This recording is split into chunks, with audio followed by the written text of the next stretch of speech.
दोस्तों, बहुत ज़्यादा हालात बिगड़ चुके हैं और नई नई चीज़ें सामने आ रही है। अब जो गाज़ा की अवाम है वह हमास के ख़िलाफ़ हो गई है। जी हाँ, उनकी मेंटल स्थिति को हम नहीं समझ सकते। ये तो उन बेचारों से पूछिए। अगर हमारे साथ ज़रा सा भी कुछ कांड हो जाता है तो हम पूरी सरकार को हिला देते हैं, चाहे वो किसी की भी सरकार हो। तो ज़रा सोचिए कि वहाँ 14,000 से ज़्यादा लोग मारे गए। अब कहीं ना कहीं जनता का गुस्सा इज़राइल के साथ साथ हमास पर भी निकल रहा है, यानी हमास पर भी उनका गुस्सा जाहिर हो रहा है। अब वहाँ की जनता जो है अपनों को तो खो चुकी है, अपने घर और आशियानों को टूटता हुआ देख चुकी है। अब गाज़ा की ऐसी हालात है कि वहाँ पर रह नहीं सकते, मजबूरन उन्हें गाज़ा को छोड़ना पड़ रहा है, उनसे अपना सब कुछ छीना जा रहा है। तो जाहिर सी बात है कि हमास पर गुस्सा उनका फूटना वाजिब है। दोस्तों, लेकिन इस बात की उम्मीद नहीं थी, लेकिन हज़ारों की तादाद में हमास के ख़िलाफ़ गाज़ा के लोग नारेबाजी करने लगे। आप वीडियो में देख सकते हैं कि हमास के जो लोग उन्हें नज़र आ रहे हैं वो उन पर पथराव भी कर रहे हैं।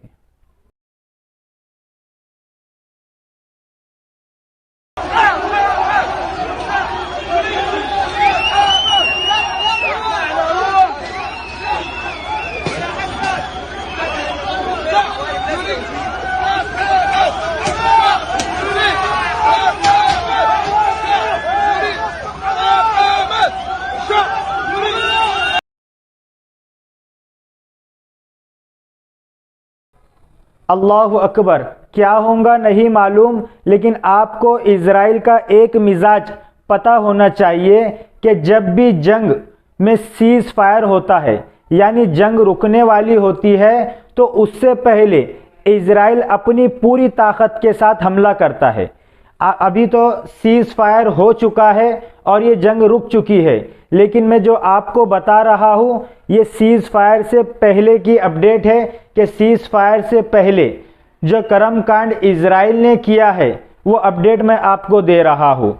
आज जो सीज़ फायर हुआ है उससे पहले इज़राइल ने हमास के 300 टनल्स और खंदकों को एक दिन के अंदर ही तबाह किया। बड़ा नुकसान है और पूरा गाज़ा इस वक्त खंडर में तब्दील हो गया है। इसके अलावा इज़राइल ने अंतर्राष्ट्रीय कानून का उल्लंघन एक बार फिर से किया और ऐसा ख़तरनाक हमला किया कि वो भी यूएन के स्कूल के ऊपर, वो भी देर रात में।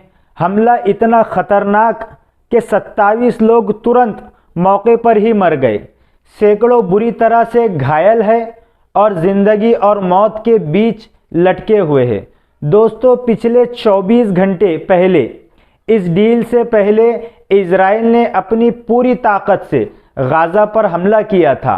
तस्वीर दिखा देता हूँ ताकि आप लाइव समझ सके कि गाज़ा की हालात क्या है, ताकि आप गाज़ा के लोगों की तकलीफ़ को समझ सके और उनके लिए दुआ कर सके।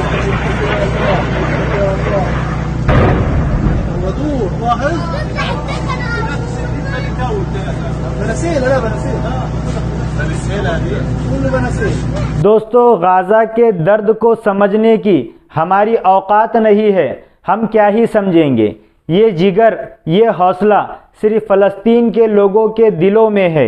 मेरे दोस्तों, एक 4 साल की बच्ची जो बुरी तरह से घायल है, वो बता रही है उखड़ती सांसों से कि मुझे तो मलबे में से आपने निकाल लिया, लेकिन अभी भी मेरी बहन और मेरा भाई उस मलबे में दबा हुआ है। आप देख सकते हैं।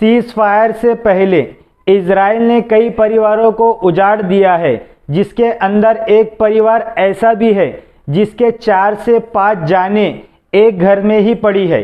आप देख सकते हैं।